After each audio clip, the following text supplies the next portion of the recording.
So നമുക്ക് ഈ പറഞ്ഞ ഇൻഫർമേഷൻസ് കളക്ട് ചെയ്യുന്ന പ്രോസസ്സിനെയാണ് നമ്മൾ എനുമറേഷൻ എന്ന് പറയുന്നത്.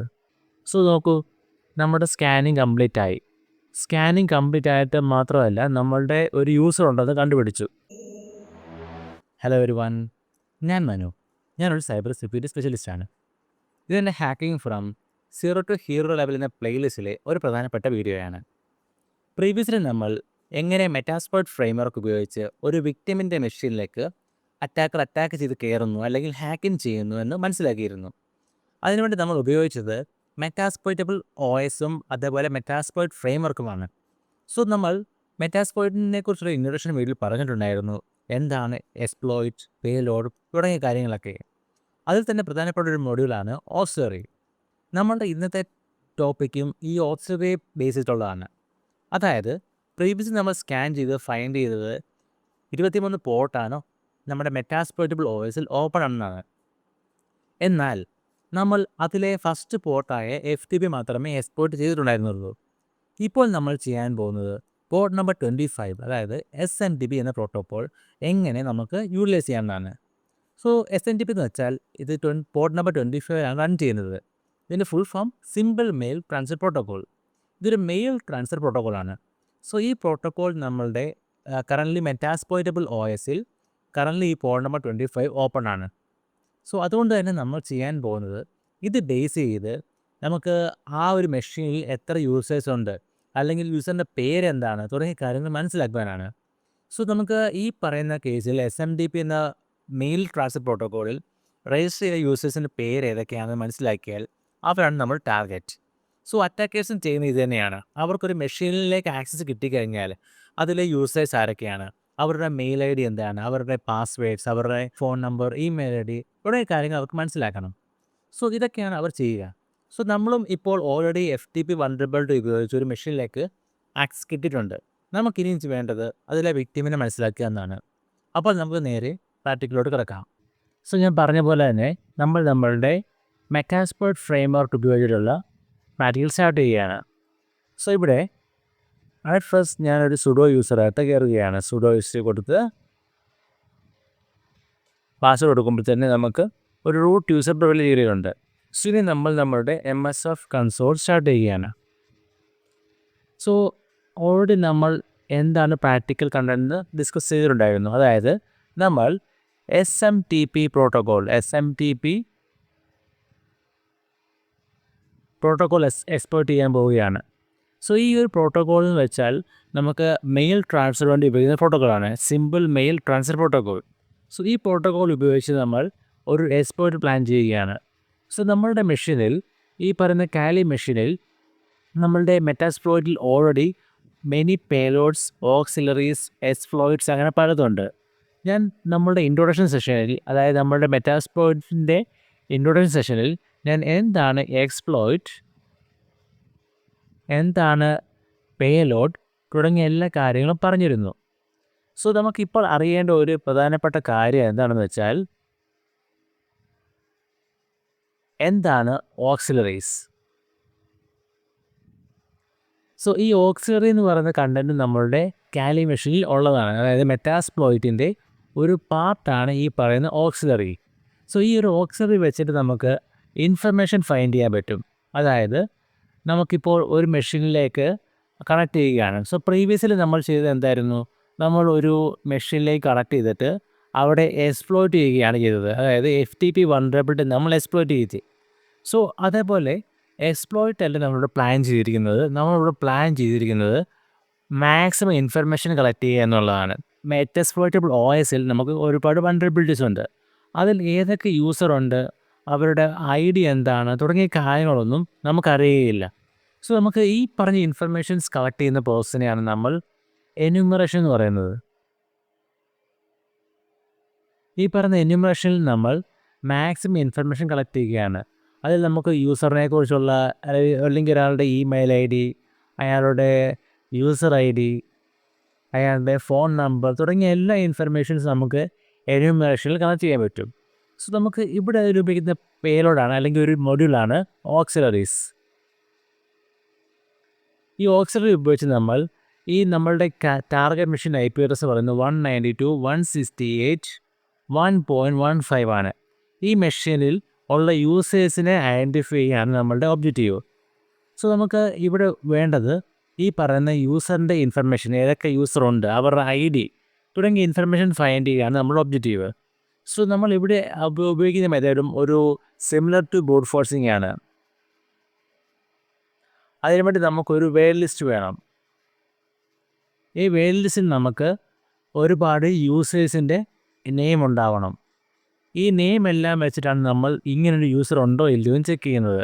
സോ യൂസർ 1 അവിടെ എക്സിസ്റ്റിംഗ് ആണോ, യൂസർ 2 എക്സിസ്റ്റിംഗ് ആണോ, യൂസർ 3 എക്സിസ്റ്റിംഗ് ആണോ തുടങ്ങിയ ഓരോന്നും നമ്മൾ ചെക്ക് ചെയ്ത് നോക്കിയാണ് നമ്മൾ ഒരു യൂസർ ഉണ്ടോ ഇല്ലയോ എന്ന് അറിയാൻ പോകുന്നത്. സോ അതിനായിട്ട് നമ്മൾ ഫസ്റ്റ് ഓഫ് ഓൾ നമ്മളുടെ മെറ്റാസ്പ്ലോയിറ്റ് ഫ്രെയിംവർക്ക് സ്റ്റാർട്ട് ചെയ്തിരിക്കുകയാണ്. നമ്മളുടെ ടാർഗറ്റ് മെഷീനാണ് ഈ കാണുന്ന മെറ്റാസ്പ്ലോയിറ്റബിൾ OS. ഇനി നമ്മൾ ചെയ്യാൻ പോകുന്നത് സെർച്ച് SMTP ലോഗിൻ. ഞാൻ ഇങ്ങനെയാണ് സെർച്ച് ചെയ്തിരിക്കുന്നത്.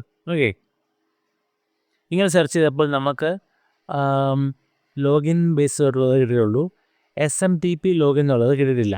സോ ഒരു കാര്യം ചെയ്ത് നമുക്ക് SMTP ഇവിടെ ഒരു _ എപ്പോഴും ഉണ്ടാവും. ഞാൻ ജസ്റ്റ് SMTP _ ലോഗിൻ കൊടുത്തു നോക്കാം. ഓക്കെ, ഒരു കാര്യം SMTP Enumeration. ഓക്കെ, സോ നമുക്ക് കിട്ടിയിട്ടുണ്ട് Auxiliary. ഓൾറെഡി ഇതിവിടെ വന്നിട്ടുണ്ടെന്ന് എനിക്ക് തോന്നുന്നു. ഇല്ല, വന്നിട്ടില്ല. സോ നമുക്ക് ഓക്കെ, നമുക്ക് ഫൈനലി നമുക്കത് കിട്ടിയിട്ടുണ്ട്. SMTP Enum എന്നാണ് നമ്മളുടെ പേരോടിൻ്റെ പേര്. ഇത് നോക്കുക, ഇതൊരു ഓക്സിലറി സ്കാനറാണ്. ഓക്സിലറി എന്ന് വെച്ചാൽ ഞാൻ പറഞ്ഞിരുന്നു നമുക്ക് ഇൻഫർമേഷൻ ഗ്യാതറിങ്ങിന് ഉപയോഗിക്കുന്നതാണ്. ഇവിടെ ഡിസ്ക്രിപ്ഷൻ കൊടുത്തിട്ടുണ്ട് SMTP യൂസർ എനുമറേഷൻ യൂട്ടിലിറ്റി. അതായത് നമുക്ക് യൂസറിൻ്റെ പേര് കണ്ടുപിടിക്കുവാൻ ഒക്കെ ഉപയോഗിക്കുന്ന ഒരു യൂട്ടിലിറ്റിയാണ് ഈ പറയുന്ന SMTP Enum. സോ നമുക്കത് യൂസ് കമാൻഡ് ഉപയോഗിച്ച് യൂസ് ചെയ്യാം. ഇപ്പോൾ അത് സെലക്ട് ആയിട്ടുണ്ട്.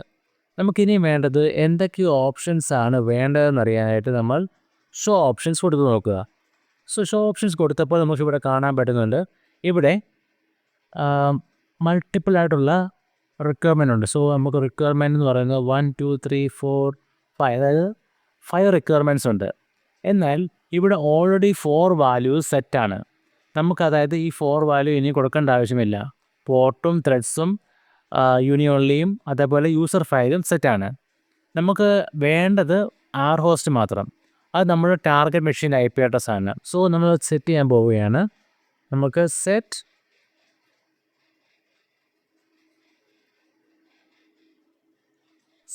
rhost 192.168.1.15 IP കൊടുത്തിരിക്കുകയാണ്. നമുക്ക് ഷോ ഓപ്ഷൻസ് കൊടുത്ത് എല്ലാം സെറ്റാണോ എന്ന് ചെക്ക് ചെയ്ത് നോക്കാം. സോ നമുക്കിപ്പോൾ കറൻറ്റ്ലി എല്ലാം സെറ്റായിട്ടുണ്ട്. ഓക്കെ, നമുക്കിനി ജസ്റ്റ് റൺ കമാൻഡ് കൊടുത്താൽ മതി. പക്ഷേ ഇവിടെ നോക്കുകയാണെങ്കിൽ ഈ കാണുന്നതെന്ന് വെച്ചാൽ ഒരു വേർഡ് ലിസ്റ്റാണ്. നമുക്ക് ഈ ഒരു വേർഡ് ലിസ്റ്റ് നമുക്ക് ഇത് ഉപയോഗിക്കാം. സോ യൂസർ ഷെയർ മെറ്റാസ്പ്ലോയിറ്റിൻ്റെ ഫയൽസിനുള്ളിൽ ഒരു ബൈ ഡിഫോൾട്ട് വേർഡ് ലിസ്റ്റ് ഉണ്ട്. സോ വേർഡ് ലിസ്റ്റ് എന്താണെന്ന് നിങ്ങൾക്ക് ഓർമ്മയില്ലെങ്കിൽ, അതായത് ഒരു ടെസ്റ്റ് ഫയലിനുള്ളിൽ പാസ്വേഡ്സിൻ്റെയോ അല്ലെങ്കിൽ യൂസർ നെയിംസിൻ്റെയോ, ഇതിപ്പോൾ തൗസൻഡ്സ് ഓഫ് യൂസർ നെയിമോ അല്ലെങ്കിൽ millions of user name and passwords ഉണ്ടാവാം. ഇതാണ് വേർഡ് ലിസ്റ്റ് എന്ന് പറയുന്നത്. സോ നമ്മുടെ അപ്രോച്ച്, നമ്മൾ ഈ ഒരു വേർഡ് ലിസ്റ്റിൽ നിന്ന് 1 by 1 വേർഡ് എടുത്ത്, അതായത് വേർഡ് എന്ന് വെച്ചാൽ ഇവിടെ നെയിമാണ്, യൂസറിൻ്റെ നെയിമാണ്. സോ എൻ്റെ പേര് മനു. സോ മനു എന്നൊരു യൂസർ ഉണ്ടോ എന്ന് ചെക്ക് ചെയ്ത് നോക്കും. യൂസർ ഇല്ലെങ്കിൽ അടുത്ത യൂസർ എടുത്ത് നോക്കും. യൂസർ 2 ഉണ്ടോ എന്ന് നോക്കും. യൂസർ 2 ഇല്ലെങ്കിൽ അടുത്ത യൂസറിനെ എടുത്ത് നോക്കും. സോ ഇങ്ങനെയാണ് ഇവിടെ നമ്മളൊരു യൂസർ ഉണ്ടോ ഇല്ലയോ എന്ന് ചെക്ക് ചെയ്യാൻ പോകുന്നത്. സോ നമുക്കതിനായിട്ട് ഇപ്പോൾ ഒരു വേർഡ് ലിസ്റ്റ് ഇവിടെ ഉണ്ട്. എന്നാൽ ഈ ഒരു വേർഡ് ലിസ്റ്റ് ലാർജ് വേർഡ് ലിസ്റ്റാണ്. അതായത് ഒരു പക്ഷേ അതിനകത്ത് തൗസൻഡ്സ് ഓഫ് അല്ലെങ്കിൽ മില്യൺസ് ഓഫ് വേർഡ്സ് ഉണ്ടാവാം. അങ്ങനെ ഒരു യൂസർ ലിസ്റ്റിൽ നമ്മളുടെ പാസ്വേഡ് ഫയലോ അല്ലെങ്കിൽ യൂസർ നെയിം ഫയലോ ഉണ്ടോ ഇല്ലയോ നമുക്കറിയാനും കഴിയില്ല. പക്ഷേ നമ്മൾ സ്റ്റഡി പർപ്പസിന് വേണ്ടി ഞാൻ തൽക്കാലം ഒരു സ്വന്തമായ ഒരു വേർഡ് ലിസ്റ്റ് ക്രിയേറ്റ് ചെയ്യുകയാണ്.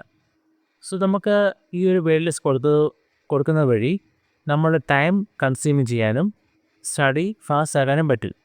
സോ അതല്ലെങ്കിൽ ഞാനൊരു വേർഡ് ലിസ്റ്റ് കൊടുത്ത് ഒരു പക്ഷേ 1/2 മണിക്കൂറോ 1 മണിക്കൂറോ ഒക്കെ ഇരുന്നാൽ മാത്രമായിരിക്കും ഒരു വേർഡ് ലിസ്റ്റ് ഉണ്ടോ ഇല്ലയോ എന്ന് ചെക്ക് ചെയ്യാൻ പറ്റുക. പിന്നെ നിങ്ങളുടെ മെഷീൻ്റെ റിക്വയർമെൻറ്റ് അല്ലെങ്കിൽ നിങ്ങളുടെ മെഷീൻ്റെ ഒരു സ്പെസിഫിക്കേഷനെ ഡിപ്പെൻഡ് ചെയ്യും ഈ ഒരു ഫാസ്റ്റ് പെർഫോമൻസ് എന്ന് പറയുന്നത്. ഞാനിപ്പോൾ കൊടുത്തിരിക്കുന്നത് ഒരു അഡ്മിൻ എന്ന് പറഞ്ഞ പേരാണ്. പിന്നെ ഞാനത് അഡ്മിൻ എന്നുള്ള പേര് ഞാൻ സ്മോൾ കേസ് കൊടുത്തിട്ടുണ്ട്. അഡ്മിൻ എ മാത്രം ഗ്യാപ്പ് കൊടുത്തിട്ടുണ്ട്. എൻ്റെ പേര് കൊടുത്തിട്ടുണ്ട്. ഓക്കെ, സൈബർ മല്ലു എന്ന പേരും കൊടുത്തിട്ടുണ്ട്. ഇനി ഞാൻ കൊടുക്കുന്നത് MSF അഡ്മിൻ എന്നുള്ള റിയൽ നെയിമാണ്. ഓക്കെ, ഇനി ഞാൻ റൂട്ടും കൂടെ കൊടുത്തേക്കാം, ജസ്റ്റ് ഒരു കേസ്. ഇനി ഞാനിവിടെ യൂസർ എന്നൊരു ഫയൽ യൂസർ എന്നൊരു പേരിൽ ഞാനിത് സേവ് ചെയ്തിരിക്കുകയാണ്. സോ നമ്മുടെ ലൊക്കേഷൻ എന്ന് പറയുന്നത്, സേവ് ചെയ്ത ലൊക്കേഷൻ എന്ന് പറയുന്നത്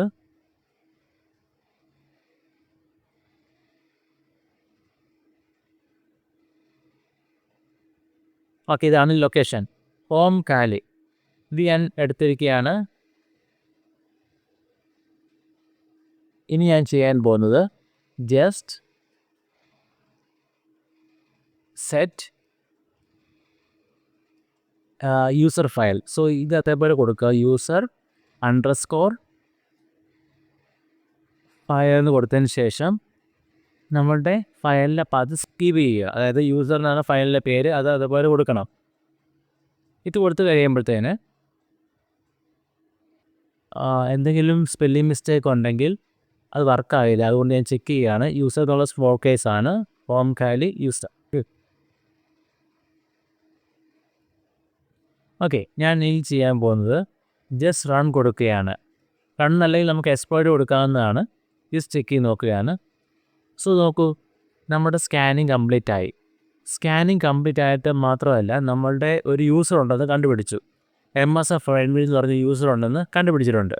ഇങ്ങനെയാണ് നമ്മളൊരു നോർമലി ഉള്ള ഒരു എനുമറേഷൻ വർക്ക് ചെയ്യുന്നത്. ഇനിയിപ്പോൾ നിങ്ങളുടെ ഒരു അണ്ടർസ്റ്റാൻഡിങ്ങിന് വേണ്ടി ഞാൻ ഈ ഒരു ലാർജ് വേർഡ് ലിസ്റ്റ് കൂടെ കൊടുത്തു നോക്കാം.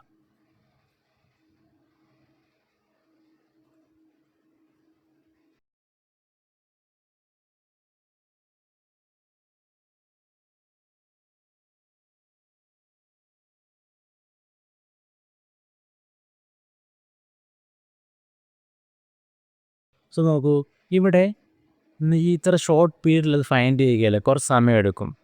ഇതിങ്ങനെ കുറേ സമയം എടുത്ത് പതിയായിരിക്കും ഒരു യൂസർ ഉണ്ടോ ഇല്ലയോ എന്നത് ഫൈൻഡ് ചെയ്യുന്നത്. സോ അതുകൊണ്ടാണ് ഞാൻ എൻ്റെ ഒരു വേർഡ് ലിസ്റ്റ് എടുത്ത് നിങ്ങളെ ആദ്യമേ വർക്കിംഗ് കാണിച്ചു തന്നത്. ഇപ്പോൾ നിങ്ങൾക്ക് എങ്ങനെയാണ് ഒരു എന്യൂമറേഷൻ അല്ലെങ്കിൽ നമുക്ക് ഓക്സിലറി ഉപയോഗിച്ച് ഇൻഫർമേഷൻ ഫൈൻഡ് ചെയ്യേണ്ടത് മനസ്സിലായെന്ന് കരുതുന്നു. സോ നമുക്ക് ഇനിയുള്ള പ്രാക്ടിക്കൽ സ്വല്പം കൂടെ അഡ്വാൻസ് പ്രാക്ടിക്കൽ ചെയ്യാനാണ് ഞാൻ ഉദ്ദേശിക്കുന്നത്. അതിനുവേണ്ടിയുള്ള മെഷീൻസ് ഞാൻ സെറ്റപ്പ് ചെയ്തിട്ട് അടുത്ത പ്രാക്ടിക്കൽ സ്റ്റാർട്ട് ചെയ്യാം. അപ്പോൾ നമുക്ക് മറ്റൊരു വീഡിയോയുമായി നമുക്ക് ഉടനെ തന്നെ കാണാം.